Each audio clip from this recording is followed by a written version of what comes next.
ఈరోజు CPM party రాష్ట్ర committee పిలుపులో భాగంగా ఇల్లంతకుంట ఎంఆర్ఓ ఆఫీస్ ముందు ధర్నా చేసి ఎంఆర్ఓ గారికి వినతి పత్రం ఇవ్వడం జరుగుతుంది. కాంగ్రెస్ ప్రభుత్వం అధికారంలోకి రాకముందుకు మేనిఫెస్టోలో ఏవైతే హామీలు పెట్టిందో 18 సంవత్సరాలు నిండిన ప్రతి మహిళకు 2500 రూపాయలు ఇస్తామని, ఇళ్ళ జాగా లేని వారికి జాగా ఇస్తూ డబుల్ బెడ్రూమ్కి 5 లక్షల రూపాయలు ఇస్తామని చెప్పి, జాగా ఉన్న వారికి ఇల్లు కట్టుకునే దానికి 5 లక్షల రూపాయలు ఇస్తామని చెప్పి, ఇప్పటికీ వ్యవసాయానికి సంబంధించిన వ్యవసాయ పనులు స్టార్ట్ అయ్యి ప్రారంభమయ్యి 1 నెల గడుస్తూ ఉంది. ఇప్పటి వరకు రైతు భరోసా లేదు.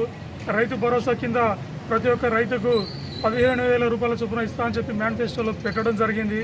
ఈ పసలకు గాను 7,500 రూపాయలు వెంబడే రైతుల అకౌంట్లో వేయాలని చెప్పి ఈ సందర్భంగా ప్రభుత్వాన్ని డిమాండ్ చేస్తున్నాము. అదేవిధంగా కౌలు రైతులకు 15,000 రూపాయలు ఇస్తా అని చెప్పి అన్నారు. అది సుతం అమలు చేయాలి.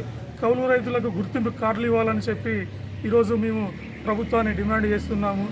అదేవిధంగా భూమి లేని పేదలకు 12,000 రూపాయలు ఇస్తామని చెప్పి ఏదైతే హామీ ఉందో ఆ హామీని సుతం అమలు చేయాలని చెప్పి ఈ సందర్భంగా మీకు కాంగ్రెస్ ప్రభుత్వాన్ని హెచ్చరిస్తున్నాం. నా పేరు రాములు, సిపిఎం పార్టీ మండల సెక్రటరీ.